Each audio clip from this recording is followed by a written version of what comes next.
اللہ الرحمن الرحیم۔ حضرت عبداللہ بن عباس رضی اللہ تعالیٰ عنہما سے کسی نے پوچھا کہ ایک شخص دن بھر روزہ رکھتا ہے اور رات بھر نفلیں پڑھتا ہے مگر جمعہ اور جماعت کی نماز میں شریک نہیں ہوتا، اس کے متعلق کیا حکم ہے؟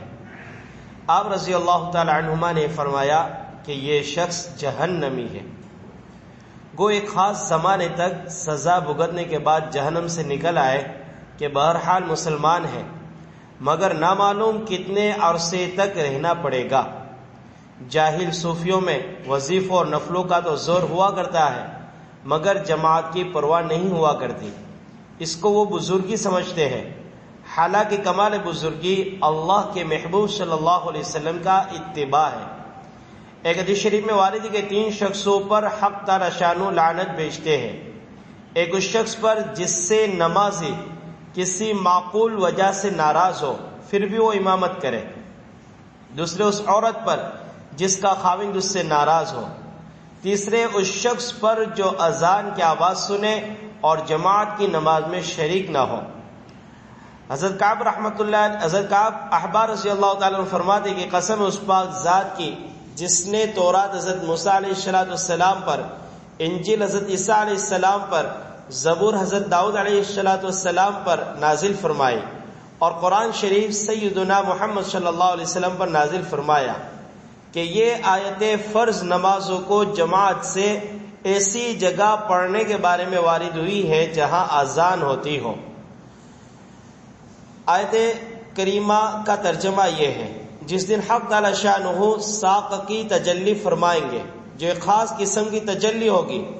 اور لوگ اس دن سجدے کے لیے بلائے جائیں گے تو یہ لوگ سجدہ نہیں کر پائیں گے، ان کی آنکھیں شرم کے مارے جھکی ہوئی ہوگی اور ان پر ذلت چھائی ہوئی ہوگی، اس لیے کہ یہ لوگ دنیا میں سجدے کی طرف بلائے جاتے تھے اور صحیح سالم تندرست تھے پھر بھی سجدہ نہیں کرتے تھے۔ ساق کی تجلی ایک خاص قسم کی تجلی ہے جو میدان حشر میں ہوگی، اس تجلی کو دیکھ کر سارے مسلمان سجدے میں گر جائیں گے مگر بعض لوگ ایسے ہوں گے جن کی کمر تختہ ہو جائے گی اور سجدے پر قدرت نہ ہوگی۔ یہ کون لوگ ہوں گے؟ اس کے بارے میں تفسیریں مختلف وارد ہوئی ہے۔ ایک تفسیر یہ کہ جو حضرت کعب احبار رضی اللہ تعالیٰ عنہ سے منقول ہے اور اسی کے موافق حضرت ابن عباس رضی اللہ تعالیٰ عنہما وغیرہ سے بھی منقول ہے کہ یہ لوگ وہ ہوں گے جو دنیا میں جماعت کی نماز کے واسطے بلائے جاتے تھے لیکن جماعت کی نماز نہ پڑھتے تھے۔ دوسری تفسیر بخاری شریف میں حضرت ابو سعید خدری رضی اللہ عنہ سے منقول ہے کہ میں نے حضور اقدس صلی اللہ علیہ وسلم سے سنا کہ یہ لوگ وہ ہوں گے جو دنیا میں ریا اور دکھلاوے کے واسطے نماز پڑھتے تھے۔ تیسری تفسیر یہ کہ یہ کافر لوگ ہیں جو دنیا میں سرے سے نماز ہی نہیں پڑھتے تھے۔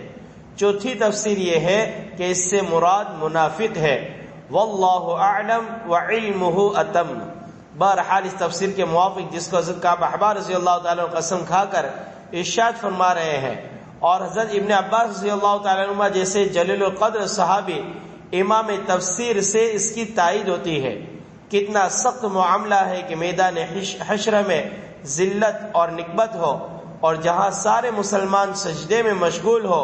اس سے سجدہ ادا نہ ہو سکے گا۔ ان کے علاوہ اور بھی بہت سے وعیدیں جماعت کی نماز کے چھوڑنے پر وارد ہوئی ہے۔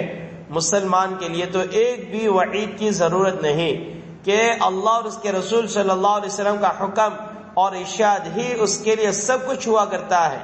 اور جس کو اس کی قدر نہیں اس کے لیے 1000 طرح کی وعیدیں بھی بیکار ہیں۔ جب سزا کا وقت آئے گا تو پشیمانی ہوگی جو بیکار ہوگی۔ سبحان اللہ، سبحان اللہ، اشہد ان لا الہ الا اللہ۔